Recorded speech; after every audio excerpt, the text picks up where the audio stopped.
Hello and Merry Christmas, everyone. It's Mama here, and I'm going to read you a Christmas story.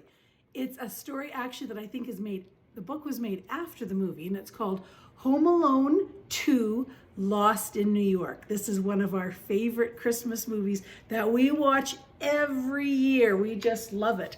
Grandpa's outside right now shoveling and pushing snow around because it's in Canada, it's minus 29 degrees Celsius with a wind chill of minus 39. So I kind of feel bad for Grandpa because I get to be inside here with you reading rather than working outside. All right, so here we go. Home Alone 2, Lost in New York.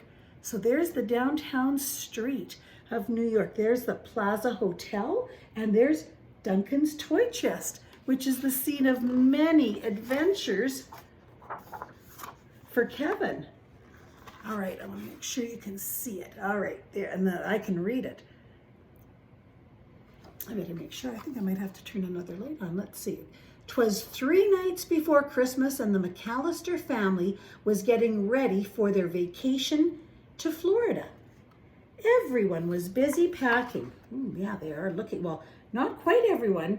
He's kind of sitting there looking just mad. I don't know these guys. There's Mr. McAllister and Mrs. McAllister. There's Buzz. And these two maybe are cousins or maybe their sister. I'm not sure, but there's Kevin. And Kevin's looking mad on the stairs. Everyone except for Kevin, there we go, who didn't want to go. I wonder why he didn't want to go to Florida. What do you guys think? Why do we have to go to Florida for Christmas? Kevin asked. They have palm trees instead of Christmas trees there. I wish I could go on my own vacation. Alone, Kevin shouted. I'd have the best time of my life. But nobody listened. Do you remember the year before he had Christmas alone, but he ended up not liking it very much. They went to the airport the next day. It was crowded and noisy. Kevin needed to blow his nose, so he borrowed his dad's bag and stopped to look for a tissue. His family rushed on ahead. Wait up, Kevin yelled and ran after them. He thought he could see his dad's coat in the crowd, and he finally caught up with his dad and boarded the plane at the very last minute. So you know what? There's his who he thinks is his dad, because it looks exactly like his dad's coat. There he's in the plane. When the plane finally landed, Kevin looked out of the window. He saw very tall buildings and lots of snow. It didn't look like Florida at all. Where am I? When Kevin got off the plane, his family was nowhere to be seen. He ran over to the stewardess and said, maybe that's the ticket taker, and she said, where am I? And she said, New York City. Yikes, I did it again. He sure did. I think he followed the wrong man onto the plane, and his dad and rest of the family went to Florida.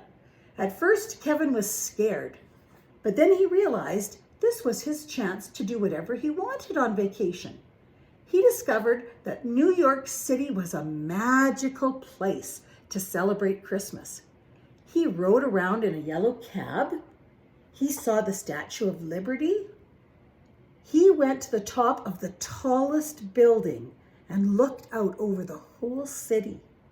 And he walked through Central Park, which is a very famous park in New York City.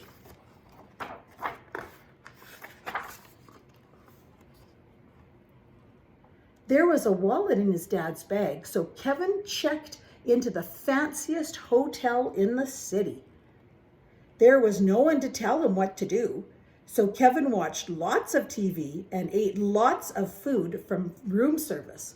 Oh my goodness, look at, he's got cakes and cheesecakes and ice cream sundaes. Wow, he's going crazy. The next day was Christmas Eve. Kevin took a limousine to the biggest toy store in New York City, Duncan's Toy Chest.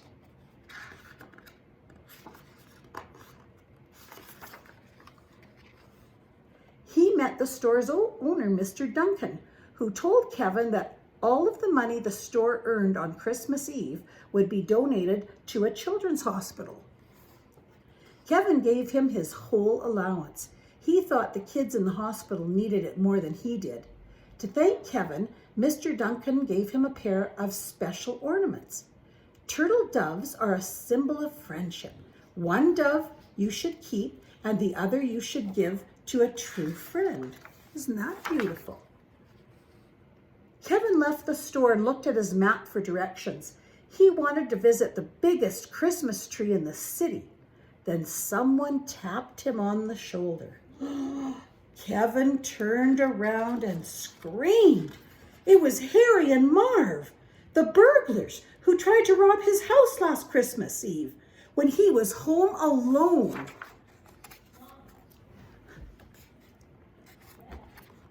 Tonight, we're going to rob that toy store, and this time we're not going to let you stop us. Oh man, they're bad men. Kevin ran away as fast as he could. He ran all the way across Central Park. He ran so fast that he tripped and his foot got caught between two rocks. Oh dear, and I think he was probably kind of scared. A woman approached. She was covered in birds. Kevin was scared at first, but then she pulled his foot free of the rocks. The bird lady told Kevin that she lived in the park and that the pigeons were her only friends. She was spending Christmas without her family, just like Kevin.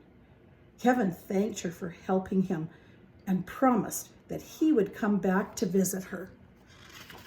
She's a kind lady. But first, Kevin had to stop the burglars from robbing the toy store. At an abandoned house nearby, he made a plan. Look at Operation Ho Ho Ho. So look at, he's getting all of the things that he needs to trick the burglars. Kevin poured goo on the floor, icky green goo. He tied paint cans to ropes, and he lined up bags of flour. I wonder what he has in mind with all this. He stretched tripwire across the basement, so that's wire that people wouldn't notice but would trip on, and scattered tools in the hallway, and painted the stairs with grease. Kevin went back to the toy store. Harry and Marv were already there, stuffing money into a bag. Hey, follow me or I'll call the cops. Well, look at that. They did follow because he saw them robbing the toy store. The burglars chased Kevin to the abandoned house. Then they stumbled into all of Kevin's traps. So look at, he slipped in the goo. Oh dear, he got banged by the paint cans. The flour fell on Marv, and look at Harry is tripping into, is that more goo? I don't know what that is. But he's tripping on the tripwires. But as Kevin snuck away, the burglars spotted him. They chased after him and dragged him back to Central Park. Suddenly, the bird lady appeared and threw birdseed all over Harry and Marv because they were covered in goo. Run, Kevin, she said. And as the pigeons swarmed Harry and Marv and pecked at them because of the bird seed that was all over them, Kevin ran. And the birds pecked at them until the police arrived. It was almost midnight, which meant that it was almost Christmas. Kevin went to look at the biggest Christmas tree in New York City. He missed his family. It turned out that going on vacation alone wasn't that much fun after all. And then he heard a familiar voice. Kevin! Who's that? Kevin turned around and there was his mom. She knew Kevin better than anyone, so she remembered how much he loved Christmas trees. She knew exactly where to find him. Kevin's whole family was waiting back at the hotel. I missed you all so much, said Kevin. On Christmas morning, a giant pile of presents sat under the tree. They were all from Mr. Duncan, who left a note thanking Kevin for saving his toy store. But as his brothers and sisters opened their gifts, Kevin quietly slipped away. There was someone he wanted to see. Who could that be? Who do you think? Oh, Kevin hadn't forgotten the bird lady who helped him so much. He gave her the other turtle dove ornament, which meant they would be friends forever. Merry Christmas, Kevin. Merry Christmas. All was peaceful until his dad yelled so loudly that Kevin could hear him from the park. Kevin, you spent $967 on room service. Oh, yikes. And that is Home Alone 2, Lost in New York.